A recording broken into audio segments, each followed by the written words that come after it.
नमस्कार, मैं हूं रंजीत झा।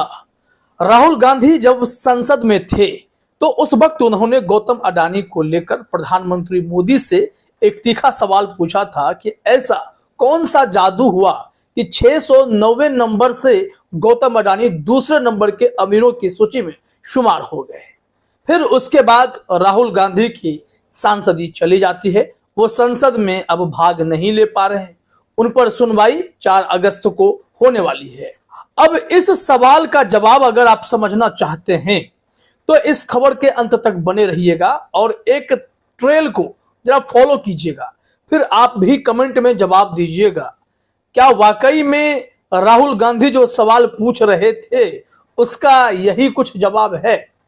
इस खबर में हम आपको एक चौंकाने वाली बात बता रहे हैं और भविष्य का अंदेशा भी लगा रहे हैं। आप भी तय कीजिएगा पूरी खबर सुनने समझने के बाद, क्या हीरो मोटो कॉर्प पर लगातार जो ईडी एवं अन्य जांच एजेंसियों के छापे मारे जा रहे हैं, इसके संकेत गौतम अडानी से जुड़ पाएंगे क्या? क्या भविष्य में गौतम अडानी हीरो मोटो कॉर्प में भी हिस्सेदारी खरीद सकते हैं?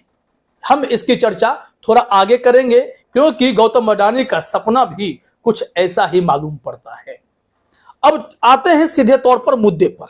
जांच एजेंसियों के दुरुपयोग का आरोप तो मोदी सरकार पर खूब लगा है और मोदी सरकार भी इसमें खुलकर यह जता दे रही है, हाँ, हम ईडी डायरेक्टर को बचाने के लिए किसी भी हद तक जा सकते हैं।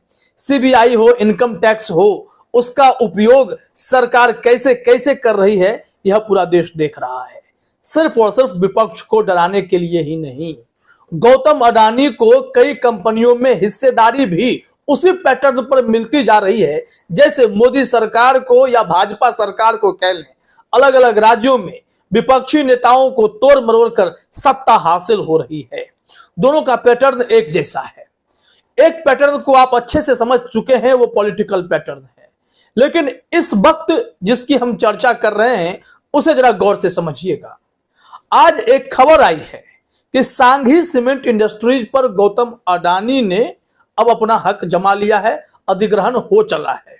5000 करोड़ की डील हो गई है। सांघी इंडस्ट्रीज में हिस्सेदारी गौतम अडानी ने ले ली है। लेकिन यह इतना सीधा नहीं है जितना दिखने में लगता है कि गौतम अडानी तो अंबुजा, एसीसी सीमेंट, इन सब पर भी अधिग्रहण कर चुके हैं। वहां भी एक ट्रेल था, वो ट्रेल हम आपको बताएंगे, लेकिन अभी सांघी इंडस्ट्रीज से ही शुरू करते हैं। दरअसल सुप्रिया श्रीनेत ने एक ट्वीट किया तो हम खबरों की तलाश में गए और हमें उनकी बातों में दम दिखा तो हम थोड़ा और खंगाले।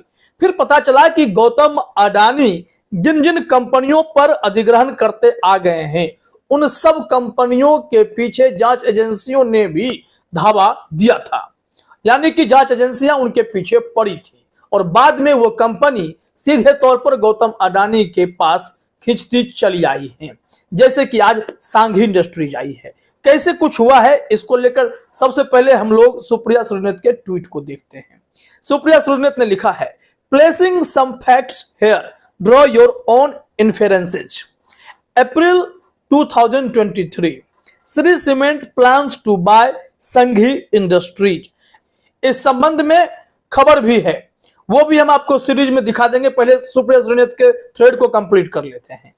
जून 2023 में Shree Cement raided by IT department और फिर जुलाई 2023 में श्री सीमेंट जो है इस रेस से बाहर हो जाती है कि वो संघी इंडस्ट्रीज यानी सांघी सीमेंट इंडस्ट्रीज को खरीदेगी। यहां से बाहर अब अडानी साहब की एंट्री होती है। अगस्त 3, 2023, अडानीज अंबुजा सीमेंट। अडानी ने अंबुजा सीमेंट को खरीदा था, अब अंबुजा सीमेंट ने सांघी इंडस्ट्रीज को खरीद लिया है। ये खबर है सबसे लेटेस्ट। अब इस सीरीज को आप खबर के रूप में भी देखना चाह रहे होंगे तो जरा अपने स्क्रीन पर बस देखते जाइए कैसे कैसे यहां पर खेल हुआ था इस सांघी इंडस्ट्रीज को अडानी के हवाले कर देने के लिए। देखते जाइए। इकोनॉमिक टाइम्स की खबर है, इसमें लिखा हुआ है, श्री सीमेंट सांघी सीमेंट में हिस्सेदारी के लिए बातचीत कर रही है। यह तारीख है 29 अप्रैल 2023 की। ऐसी खबरें मीडिया में आई थी और उस वक्त यह डील होने पर थी, बातचीत शुरू हो गई थी, तो आने वाले समय में वो खरीदते ही खरीदते। लेकिन ठीक उसके बाद क्या हुआ है जरा ये देखिए। ये खबर आई जी बिजनेस से। जी बिजनेस ने जानकारी दी, income tax raid, Shree cements पर छापे से 23,000 करोड़ की टैक्स चोरी का खुलासा कंपनी ने दिया बयान। अब इसमें जो छापेमारी हुई है उसकी तारीख 25 जून की है। अप्रैल में बातचीत की बात थी, जून में ये आ गए, क्योंकि इस रेस में गौतम अडानी भी थे। और फिर जब गौतम अडानी थे तो श्री सीमेंट कैसे कोई इंडस्ट्रीज पर अपना अधिग्रहण कर सकते हैं, कैसे उनके साथ डील कर सकते हैं, तो यह सवाल तो उठ जाएगा। तो फिर क्या हुआ, अब आप अपने स्क्रीन पर जुलाई की खबर देखिए। फाइनेंशियल एक्सप्रेस ने खबर दी कि श्री सीमेंट सांघी सीमेंट खरीदने की दौड़ से बाहर हो गई है, और यह खबर है 20 जुलाई की। यहां पर आपको जानकारी मिल गई, पूरे ट्रेल को समझ गए। अप्रैल में बातचीत शुरू हुई श्री सीमेंट सांघी सीमेंट के बीच में, लेकिन जून में 25 जून को रेड पड़ जाती है, इनकम टैक्स का छापा श्री सीमेंट पर। भैया आप कैसे खरीद सकते हैं, इस रेस में तो गौतम अडानी है।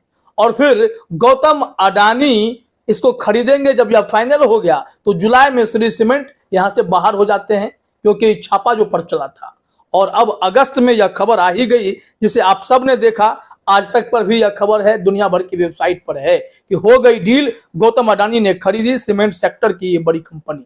इतने में हुआ सौदा, ये डील 5,000 करोड़ रुपए की हुई है। तो संसद में राहुल गांधी ने जो सवाल पूछा कि 609 नंबर से 2 नंबर पर कैसे पहुंच गए गौतम अडानी, तो उसके जवाब इसी पैटर्न पर छुपे हुए हैं। इस तरीके से कंपनियों पर उनका अधिग्रहण होता है, जांच एजेंसियों की मदद मिल जाती है, और गौतम अडानी इस रेस में 2 नंबर पर पहुंच जाते हैं। हालांकि हिंडनबर्ग ने जो खुलासा किया उसके बाद गौतम अडानी बहुत नीचे गिर गए, लेकिन जिस रेस में वो आगे बढ़ रहे थे उसमें ये हथकंडा, जांच एजेंसियों का सहारा, सब कुछ आपको नजर आएगा, क्योंकि यह पहली कहानी तो है नहीं। अब हम बात करते हैं इनके पिछले कारनामों की, कैसे जांच एजेंसियों का रेड पड़ता है, फिर वो कंपनी गौतम अडानी की झोली में जाकर गिर जाती रही है। बात अगर सीमेंट से चली है तो सीमेंट कंपनियों की ही चर्चा और कर लेते हैं। दैनिक भास्कर की एक खबर है, आप अपने स्क्रीन पर देखिए। इसमें बताया गया है कि कैसे सीमेंट कंपनियों पर छापा पड़ा था। यह 2020 की खबर है। स्विस कंपनी लाफार्ज हॉलसिम के साथ एसीसी और अंबुजा सीमेंट्स के ऑफिस पर छापे, यानी सीमेंट कंपनियों पर छापा। कंपटीशन कमीशन ऑफ इंडिया ने उस वक्त छापा मारा था। इसके अलावा छापे से जुड़ी एक खबर और देख लीजिए, दैनिक भास्कर के खबर को तो आपने देखा। एसीसी अल्ट्रा अंबुजा सीमेंट, यानी जनसत्ता ने खबर दी थी, एसीसी अल्ट्राटेक अंबुजा सीमेंट जैसी बड़ी कंपनियों के खिलाफ जांच शुरू, निवेशकों का हुआ नुकसान। यह भी खबर 2020 की है। तो आपने देख लिया, इन कंपनियों के नाम भी गौर से आप समझ गए।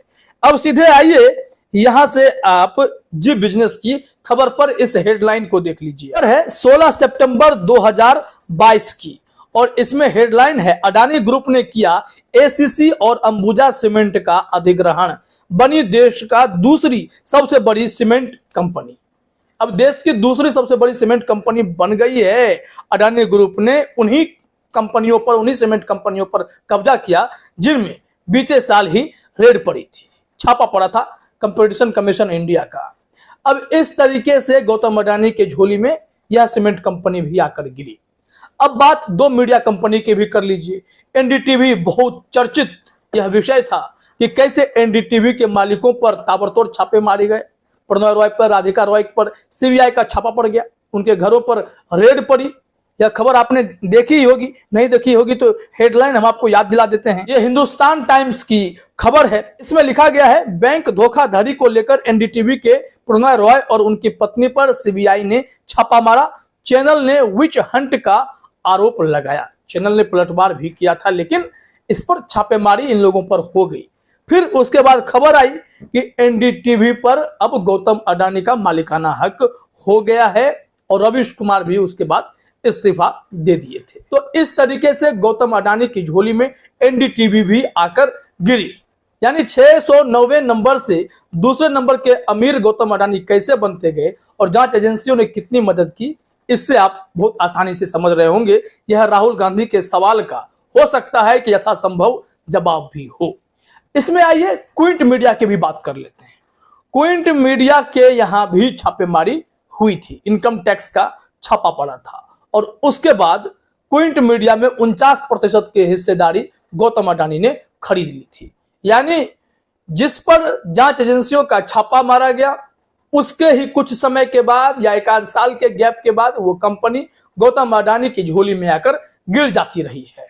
राहुल गांधी को इस तरीके से भी जवाब मिल सकता है कि संसद में वो मोदी जी से पूछ रहे थे कि कैसे जादू हुआ, तो जादू इस तरीके से भी तो हुआ है कि जांच एजेंसियों का दुरुपयोग सिर्फ नेताओं पर नहीं, इंडस्ट्रियलिस्ट पर भी हुए हैं। अब इस सीरीज में एक नाम जो सबसे लेटेस्ट और रोचक हो सकता है वो समझना पड़ेगा हीरो मोटोकॉर्प का। क्या भविष्य में हीरो मोटोकॉर्प को बर्बाद करने की कोई योजना है? क्या हीरो मोटोकॉर्प के मालिक पवन मुंजाल पर लगातार जो ईडी का या फिर अलग अलग जांच एजेंसियों के छापे मारे जा रहे हैं, तो क्या गौतम अडानी भी अब इस व्हीकल इंडस्ट्रीज में, ऑटोमोबाइल इंडस्ट्रीज में दस्तक देने वाले हैं? क्या हीरो मोटोकॉर्प से उनका कंपटीशन होगा या फिर उस कंपनी में कोई हिस्सेदारी खरीदेंगे? इसको लेकर आप भविष्य को समझ सकते हैं, क्योंकि 2022 में एक खबर आई थी कि गौतम अडानी अब गाड़ियां भी बनाएंगे। कैसे? इसको लेकर हेडलाइन अपने स्क्रीन पर देखिए आप। नव भारत टाइम्स की खबर है, अब गाड़ियां भी बनाएंगे गौतम अडानी, ट्रेडमार्क हुआ अप्रूव, इलेक्ट्रिक व्हीकल स्पेस में उतरने की है तैयारी। ये 2022 की खबर है। तो गौतम अडानी इस तरीके से इलेक्ट्रिक व्हीकल बनाएंगे या फिर वो हीरो मोटोकॉर्प जो इलेक्ट्रिकल स्कूटर वगैरह लेकर आई है, तो क्या हीरो मोटोकॉर्प में भी हिस्सेदारी खरीद कर उसमें अडानी का लेबल लगवा देंगे या फिर अलग से कोई इंडस्ट्री स्थापित करेंगे? इसका इंतजार करना पड़ेगा, क्योंकि गौतम अडानी भारत में कई कंपनियों का अधिग्रहण कुछ इसी तरीके से किए हैं कि जिस कंपनी पर पहले जांच एजेंसियों ने छापा मारा, रेड किए गए, उन सब पर वो सब बाद में गौतम अडानी के पास चले आए और गौतम अडानी से मिलते ही वो सब कंपनी पाक साफ भी हो जाती रही है। तो नेता से लेकर उद्योग तक हर किसी पर जांच एजेंसियों की नजर, और जैसे जब चाहा उसका इस्तेमाल किया, इन खबरों से तो यही मालूम पड़ता है। तो इंतजार कीजिए कि गौतम अडानी का अगला मूव क्या होगा। आज सीमेंट खरीदा है, कल हीरो मोटोकॉर्प न खरीदने। फिलहाल इस वीडियो में इतना ही। आप सभी का हमसे जुड़ने के लिए बहुत बहुत धन्यवाद।